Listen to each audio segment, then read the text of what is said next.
naman tayo mga boss, mga sir. Good morning. At magandang araw po. Medyo maganda-ganda pa na ngayon. At sumikat ang ating haring araw. Hindi na masyado tayong inuulan. Kaya mga ganitong panahon, katapos ng ulan, yan. Diyan na naman yung mga trouble natin. So may check na naman tayo yung isang unit pang cold storage po ito na unit. So naka-warning doon sa ating sub-control panel. At alilinis din lang ito, kasama ito sa mga nilinis natin nakaraan mga boss, mga sir. At ito malinis naman yung ating mga condensing unit. At ngayong umaga pagdating natin, halos sunod-sunod yung trouble. May trouble din tayo sa kabilang side. At nandun ang ating isang team, ang team baklasa natin nandun. Dalawa sila doon. At hati kami. At dito naman ako sa area ng mga cold storage naman. Dito naman ako nagto-troubleshoot kasi kailangan may adjust kagad yung natin kasi baka magka-problema tayo sa temperature. Kaya hati-hati kami doon sa may mga area. So nahati yung kasama natin. So sila doon nagto-troubleshoot din sila dahil naputukan tayo ng breaker doon sa contactor. So ibig sabihin may shorted na linya doon sa ating mga kaya yun yung ginagawa nila ngayon. So ako naman dito tayo, may warning din itong unit. So checkin muna natin ang ating pressure switch kung okay. So tapos natin checkin din natin yung ating breaker kung naka-trip.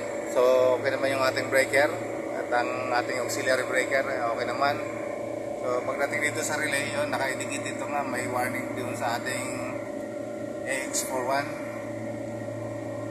Yan ang kanyang warning. So umiilaw yung ating relay. Naka-indicate yan na mayroon tayong fault or may abnormal dito sa ating control. Dito yung ating imbalance sa fish failure. So okay naman, wala namang nakatrip dyan. So power naman siya. Pagdating sa ating contactor, yun nga, hindi siya umaandar. Ito yung ating contactor ng ating compressor. Pagdating sa overload natin na electronics, okay naman, wala namang hindi naman sa umiilaw yung ating pula, yung ating trip. Ito yung ating heater, hindi rin gumagana. So mamaya muna natin sa defrost. Tingnan natin kung ano yung natin. So set muna natin dun sa ating defrost timer. So yan ang ating defrost timer. Set muna natin sa defrost, saka natin reset. Tingnan natin kung defrost yung ating papali nating defrost. Then saka tayo magre-reset dito sa ating mga overload. So ganoon lang kasimple mga boss yung ating pagkabisado ninyo na itong control.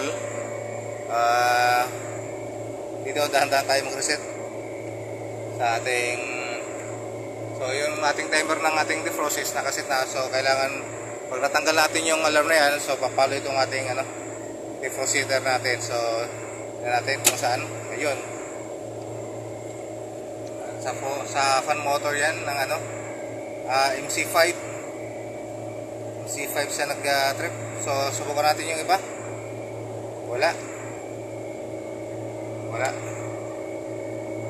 Wala din.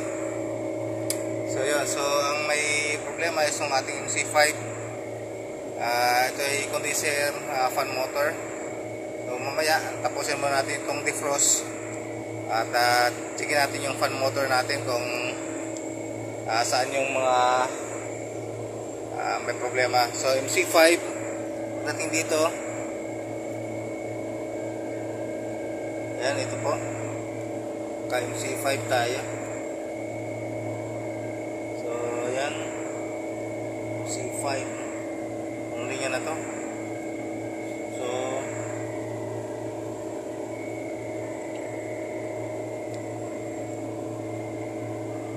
ang ating fan motor ng condenser fan motor. So yan ang ating mamaya chichikin natin yan.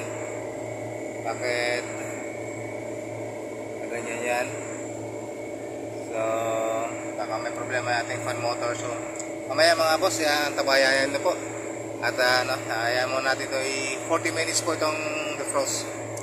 So tingnan natin mamaya, balikan natin para lang ma-check natin kung so ngayon meron na tayong conclusion. Yung ating problema is yung fan motor ng ating condensing unit. So ayan mga boss, mga sir, pinakita ko lang sa inyo paano simple mag troubleshoot. So dito muna sa mga reset ng ating overload. So fan motor, so ayan, ito yung ating may problema. So MC5 to, kasunod ito MC4.